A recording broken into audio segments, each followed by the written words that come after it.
सर्वसामान्यांच्या हक्काचा आवाज जागर जनस्थान।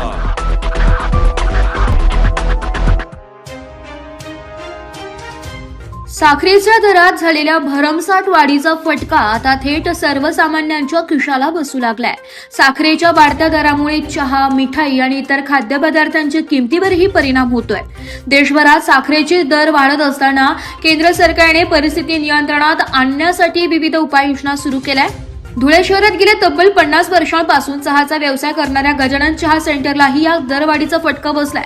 आतापर्यंत 10 ते 12 रुपयांना मिळणारा चहा आता थेट 15 रुपयांना विकण्याचा निर्णय घेण्यात आलाय।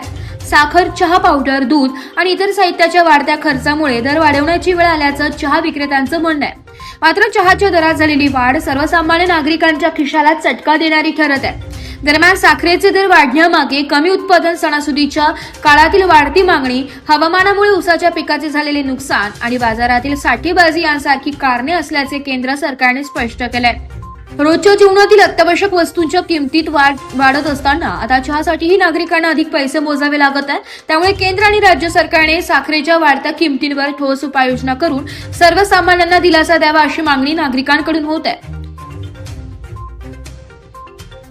गजाननचे उत्सव मालक आमचा चहाचा व्यवसाय 46 वर्षापासून आहे। आता साखरेचे भाव वाढले, चहा पावडरचे पण भाव वाढले, दुधाचे पण भाव वाढत आहेत। दिवसेंदिवस महागाई वाढते। या महागाईमुळे आम्हाला चहाचा भाव द्यायला परवडत नाही आणि आतापर्यंत लोकांची आम्ही सेवा केली आणि आतापर्यंत आम्ही सेवा करतोय आणि आता लोकांचे भाव आल्यामुळे आमची धंदे ठप्प होऊन गेले। आमचा व्यवसाय आता काय करायचं आम्हाला उमजत नाही। असं आता सरकारने त्याकडे बघावं।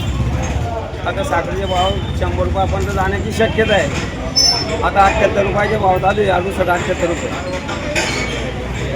चे भाव एका महिन्यात 25 रुपये जे वाढले आहे, 45 चे सर्व 70-75 रुपये झाली आहे। ते व्हायला कारण 95 चे भाव 20 रुपये होते। संसदेत वाजपेयी बोलले त्यावेळेस, तर ते 20 चे कुठलीही वस्तू जीवनावश्यक असो त्यावेळेस आता 4 ते 5 पटीने कमीत कमी वाढल्या आहे। साखरला गव्हर्नमेंटचं रिस्ट्रिक्शन होतं, त्यांचा कोटा सिस्टीम होती म्हणून वाढली नाही। अचानक ती इथेनॉलमुळे एवढी वाढली आहे। आणि दुसरी गोष्ट, ऊसाचा पेरा नाही वाढला, तर त्यासाठी गव्हर्नमेंटला कुठे पण ते हस्तक्षेप करत नाही, पण सर्वसामान्यांना तो जबरदस्त फटका आहे त्याचा। आता हॉटेलमध्ये जे 8 ते 10 रुपये कप चहा मिळत होता तो 12 रुपये 15 रुपये झाला, तर सर्वसामान्यांना तो द्यायला आता जड जायला लागला। दिवसातनं सर 2-3दा पितो होता तो मुश्किलने आता बरोबरचं कोणी आलं तर मागवेल, पण तरी पण आज चहा सगळ्यात स्वस्त पेय म्हणून तो बघितला जातो। पण याच्यात एवढंच आहे, साखर गुळमध्ये तर काही भेसळ होणार नाही, पण चहाच्या याच्यात त्यांना दुसरं काही पदार्थ वापरला जाईल त्याच्यावर गव्हर्नमेंटने कटाक्ष ठेवलं पाहिजे।